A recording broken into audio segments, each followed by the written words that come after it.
তারপরে ওদের ক্লিন করা নিজেদের ক্লিন করার মধ্যে অনেক পার্থক্য। বাসায় এসে অনেক খাটুনি করা লেগেছে। সুন্দর মতো ধুয়ে রাখা খাসি মোরগগুলো অ্যাড করে দিচ্ছি। প্রায় 5 কেজি ওজনের ছিল মোরগটি। খাসি মোরগ রান্না করব, তো এটাতে কিন্তু মশলা একটু বেশিই যাবে। এটা তুমি যত সুন্দর কষাতে পারবে তোমার রান্নাটা তত সুন্দর হবে।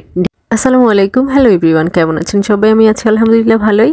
আজকে আমি আপনাদের সাথে সেই রান্না করবো যে রান্নাটি আমি আগে মাত্র একবার করেছি, আর কখনোই করিনি। হাঁড়িতে তেল দিয়ে দিয়েছি, সাথে কিছুটা গোটা গরম মশলা দিয়ে পেঁয়াজ দিয়ে খুব ভালো মতো ভেজে নিচ্ছি। পেঁয়াজগুলোর কালার চেঞ্জ হয়ে গেলে আমি এখানে 4-5টা কাঁচামরিচ দিয়ে দিয়েছি। এবার প্রায় 2 মিনিটের মতো একটু সুন্দর মতো ভেজে নিতে হবে যেন পেঁয়াজগুলোর কালার অনেকটা চেঞ্জ হয়ে আসে। পেঁয়াজ অনেকটা নরম হয়ে আসার পরে এখানে আদা রসুন পেস্ট অ্যাড করে দিলাম। এবার আবার 2 মিনিটের মতো কষিয়ে নেব। আমি তো আপনাদেরকে বললামই না আমি আজকে কি রান্না করছি, আমি খাসি মোরগ রান্না করব। তো এটাতে কিন্তু মশলা একটু বেশিই যাবে। মিডিয়াম সাইজের একটা গোটা টমেটো খুব নাইসলি চপ করে অ্যাড করে দিলাম। এবার আবার মিনিট খানেক কষিয়ে নিচ্ছি। আসলে আম্মু সবসময় লেয়ার মুরগি, খাসি মোরগ এগুলো রান্না করে, খেতে ভীষণ মজা লাগে। তো আজকে ভাবলাম আম্মুর মতো করে আমিও একটু সুন্দর করে রান্না করার চেষ্টা করি। অ্যাড করে দিচ্ছি গুঁড়ো মশলা, হলুদ গুঁড়ো, ধনে গুঁড়ো, জিরে গুঁড়ো, মুরগির মাংসের মশলা, গোটা গরম মশলা, আরো দিয়ে দিচ্ছি কিছুটা কাশ্মীরি লাল মরিচের গুঁড়ো। এবার আবার খুব ভালো মতো মশলা কষানোর পালা। একটু সময় নিয়ে ততক্ষণ পর্যন্ত মশলা কষাতে হবে যতক্ষণ না মশলার কাঁচা স্মেলটা চলে যায়। অ্যাড করে দিলাম স্বাদ মতো লবণ। এবার কিছুটা পানি অ্যাড করে মশলাটা সুন্দর মতো আমি কষিয়ে নেব। এই মশলা কষানোর উপরেই কিন্তু আপনার মাংসের টেস্টটা অনেকটা ডিপেন্ড করে। আমি যখনই কোনো ভিডিও দেখেছি কিংবা আম্মুদেরকে রান্না করতে দেখেছি, সবসময় বলতে শুনেছি মশলাটা তুমি যত সুন্দর কষাতে পারবে তোমার রান্নাটা তত সুন্দর হবে। ঢেকে অপেক্ষা করছি 3 থেকে 4 মিনিট। তেল উপরে চলে আসলে এবার ঢাকা সরিয়ে দিয়ে আমি একটু নেড়ে নিয়ে এখানে এবার আমি সুন্দর মতো ধুয়ে রাখা খাসি মোরগগুলো অ্যাড করে দিচ্ছি। প্রায় 5 কেজি ওজনের ছিল মোরগটি, আমি এখানে 2.5 কেজি পরিমাণে নিয়েছি, বাকি 2.5 কেজি রেখে দিয়েছি। এবার মশলার সাথে মাংসগুলো খুব সুন্দরভাবে মিক্স করতে হবে। একদম উল্টে পাল্টে এমন ভাবে মাংসগুলো মিক্স করতে হবে যেন মশলার সমস্ত ফ্লেভার গুলো মাংসের ভেতর ঢুকে যায়।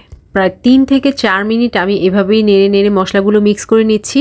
এরপর আমি ঢেকে অপেক্ষা করব প্রায় টানা 15 মিনিট। আমি কিন্তু এখানে অ্যাডিশনাল কোনো পানি অ্যাড করিনি। মাংস থেকে কিন্তু অনেক পানি বের হবে, সেই পানিতেই মাংসগুলো কষানো হবে। প্রায় 15 মিনিট পরে ঢাকা সরিয়ে দিয়ে আমি আবার একটু নেড়ে নিচ্ছি। এখানে অ্যাড করে দিচ্ছি গোলমরিচের গুঁড়ো আর সামান্য কালো জিরে।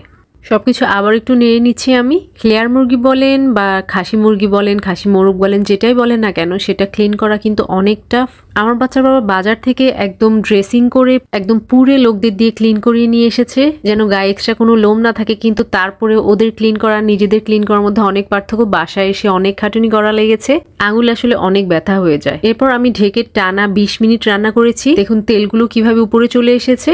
এবার বড় সাইজের 2টো আলু অ্যাড করে দিলাম। এবার আবার খুব ভালো মতো মিক্সিং এর পালা। আমি কিন্তু ঢেকে 30 থেকে 35 মিনিট রান্না করেছি, আর ঢাকা অ্যাড করা ছাড়া আরো প্রায় 15 মিনিট রান্না করেছি। টোটাল 1 ঘন্টা আমার রান্না করার পরে আমি এখানে আলু অ্যাড করেছি। এবার আলুটাও খুব সুন্দর মতো কষিয়ে নিতে হবে। আর একটু লবণ দিয়ে দিলাম আর 2টো কাঁচামরিচ অ্যাড করে দিলাম সুন্দর একটা ফ্লেভারের জন্য। প্রায় 5 মিনিট নেড়েচেড়ে সবকিছু ভালো মতো মিক্স করে আমি এবার ঢেকে আবার অপেক্ষা করব প্রায় টানা 20 মিনিট পর্যন্ত। ঢাকা অ্যাড করার আগে আমি সামান্য কিছুটা গরম মশলা গুঁড়ো অ্যাড করে দিয়েছি, এভাবেই ঢেকে দিয়েছি, নাড়িনি। 20 মিনিট পরে ঢাকা সরিয়ে দিয়ে আমি আবার একটু সুন্দর মতো নেড়েচেড়ে নিচ্ছি।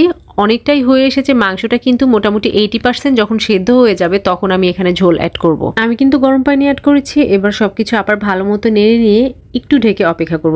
ঢেকে আরো 10 মিনিট রান্না করার পর এবার ঢাকা সরিয়ে দিয়ে আমি এখানে 2টো কাঁচামরিচ, গরম মশলা গুঁড়ো আরো দিয়ে দিয়েছি, ভাজা জিরে গুঁড়ো।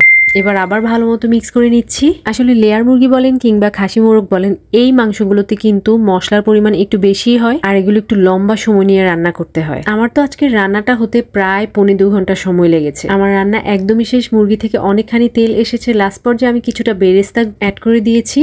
আলতো হাতে চামচ দিয়ে একটু নেড়ে নিচ্ছি। আমি আপনাদেরকে কিভাবে বুঝাবো আমার আজকের রান্না থেকে এত দারুণ একটা ফ্লেভার আসছে। আমি বুঝতেই পারছি আমার রান্না ভালো হবে ইনশাল্লাহ। এই যে আমার আজকের খাসি মুরগির ফাইনাল লুক কেমন লাগলো জানাবেন সবাই। ভালো থাকবেন সবাই, আর অবশ্যই বাসায় আমার রেসিপিটি ট্রাই করবেন। আল্লাহ হাফেজ।